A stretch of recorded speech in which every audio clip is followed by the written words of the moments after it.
نحمدہ ونصلی علی رسولہ الکریم اما بعد فاعوذ باللہ من الشیطان الرجیم بسم اللہ الرحمن الرحیم۔ آج ہم جس عظیم ہستی کی پیدائش کا ذکر کرنے جا رہے ہیں وہ ہیں حضرت آدم علیہ السلام۔ اس سے پہلے اللہ پاک نے فرشتوں کو نور سے اور جنات کو آگ سے پیدا کیا۔ جب اللہ تعالیٰ نے انسان کی پیدائش کے لیے فرشتوں سے فرمایا کہ میں زمین پر اپنا نائب بنانے والا ہوں تو فرشتے بولے کہ کیا آپ اس کو نائب بنائیں گے جو زمین میں فساد پھیلائے گا اور خون ریزی کرے گا؟ کیونکہ اس سے پہلے جب اللہ پاک نے جنات کو زمین پر بھیجا تو انہوں نے بھی زمین پر فساد پھیلایا اور خون ریزی کی، تو اللہ پاک نے فرشتوں کو فرمایا جو مجھے معلوم ہے وہ تمہیں معلوم نہیں۔ پھر اللہ تعالیٰ نے حضرت جبرائیل کو حکم دیا کہ وہ زمین پر جائیں اور جا کر مٹی لے کر آئیں۔ جب حضرت جبرائیل زمین پر مٹی لینے آئے تو زمین نے اللہ کی پناہ مانگی اور کہا کہ مجھ سے کم نہ کرو اور مجھے عیب دار نہ بناؤ۔ حضرت جبرائیل مٹی لیے بغیر واپس چلے گئے اور فرمایا، یا الہی زمین تو تیری پناہ مانگ رہی ہے اس لیے میں رک گیا۔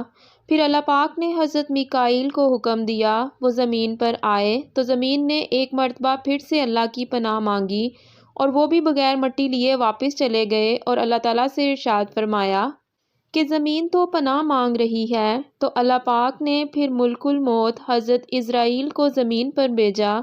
حضرت عزرائیل علیہ السلام جب زمین پر تشریف لائے تو زمین نے ایک مرتبہ پھر اللہ کی پناہ مانگی۔ حضرت عزرائیل علیہ السلام نے کہا میں اللہ کا فرمان پورا کیے بغیر یہاں سے نہیں جاؤں گا۔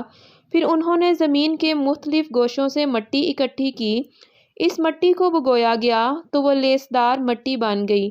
چونکہ یہ مٹی مختلف رنگوں کی تھی اس لیے انسان بھی مختلف رنگوں کے ہوئے، کچھ سفید، کچھ سرخ، کچھ سیاہ اور کچھ ان کے درمیان، اور اسی طرح کچھ اچھے اخلاق کے، کچھ خبیث طبیعت کے، کچھ نرم طبیعت والے، کچھ غصے والے اور کچھ درمیانی قسم کے ہو گئے۔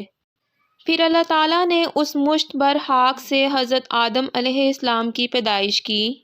اللہ تعالیٰ نے حضرت آدم علیہ السلام کو اپنے دستے قدرت سے پیدا کیا۔ حضرت آدم کا خمیر 40 سال تک یوں ہی پڑا رہا۔ فرشتے جب بھی اس خمیر کے نزدیک سے گزرتے تو وہ ڈر جاتے، اور ابلیس جب اس خمیر کے نزدیک سے گزرتا تو اسے ٹھوکر مارتا جس سے اس میں آواز پیدا ہوتی۔ پھر ابلیس اس خمیر کو کہتا تجھے کس مقصد کے لیے پیدا کیا گیا ہے؟ پھر وہ اس کے منہ کی جانب داخل ہوا اور پیچھے سے نکل آیا اور فرشتوں سے کہنے لگا کہ ڈرو مت، تمہارا رب بڑا بے نیاز ہے، یہ تو اندر سے کھوکھلا ہے، اس کا مطلب اس کا اپنے وجود پر بھی کچھ قابو نہیں۔ پھر وہ وقت آ گیا جب اللہ نے اپنی روح حضرت آدم علیہ السلام کے پتلے میں پھونکی تو فرشتوں کو حکم ہوا جب میں روح پھونک دوں تو تم سب سجدے میں گر پڑنا۔ جب اللہ تعالیٰ نے روح پھونکی تو حضرت آدم علیہ السلام کو چھینک آئی اور سب سے پہلے حضرت اسرافیل نے سجدہ کیا۔ جب حضرت آدم علیہ السلام کو چھینک آئی تو فرشتوں نے کہا کہ آپ الحمدللہ کہیے۔ جب حضرت آدم علیہ السلام نے الحمدللہ کہا تو اللہ پاک نے جواباً فرمایا یرحمک ربک۔ اس سے مراد حضرت آدم علیہ السلام نے اللہ پاک کی تعریف بیان کی کہ سب تعریفیں اللہ کے لیے ہیں، اور اللہ پاک نے جواباً فرمایا کہ تمہارے رب کی رحمت ہو تم پر۔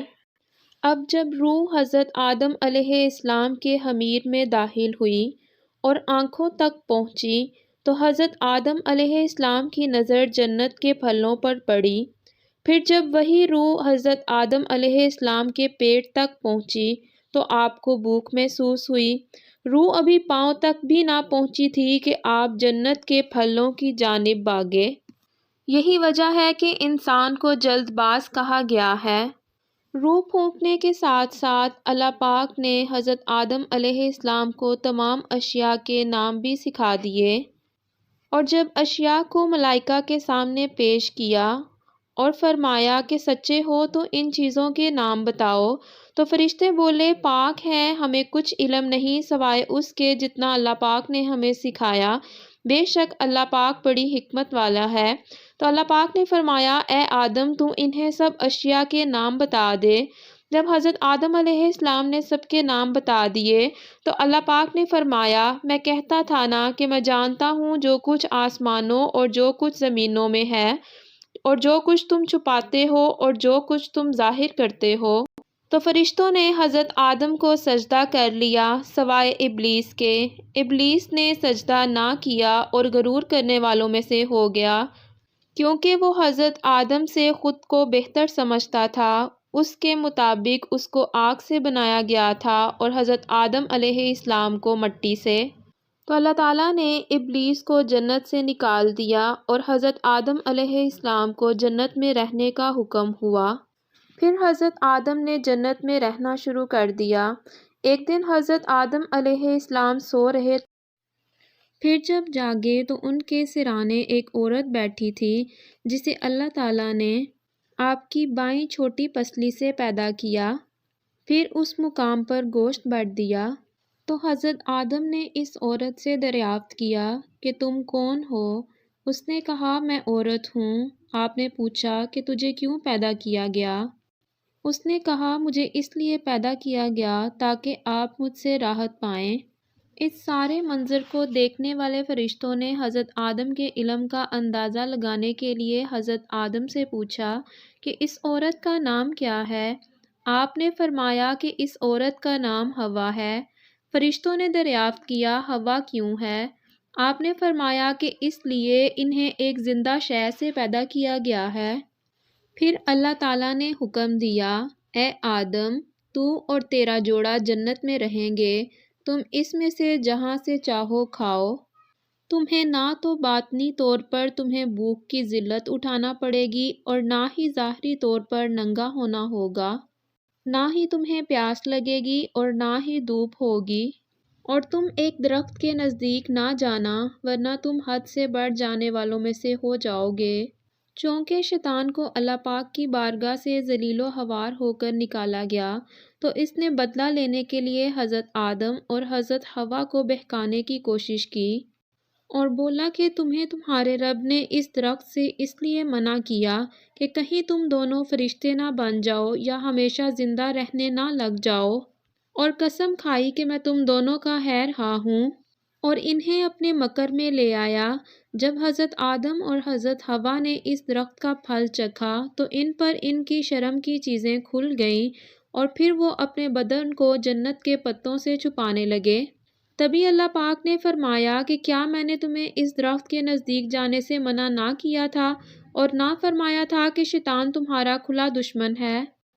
دونوں نے عرض کی کہ اے ہمارے رب ہم نے خود کے ساتھ برا کیا ہے۔ اس طرح اللہ پاک نے ان دونوں کو جنت سے نکال دیا اور فرمایا تمہیں زمین میں ایک مقررہ مدت تک رکنا ہے اور اسے برتنا ہے، تم اسی میں زندہ رہو گے، اسی میں مرو گے اور اسی سے اٹھائے جاؤ گے۔ اس طرح حضرت آدم اور حضرت حوا کو زمین پر بھیج دیا گیا اور انہوں نے وہیں رہنا شروع کر دیا۔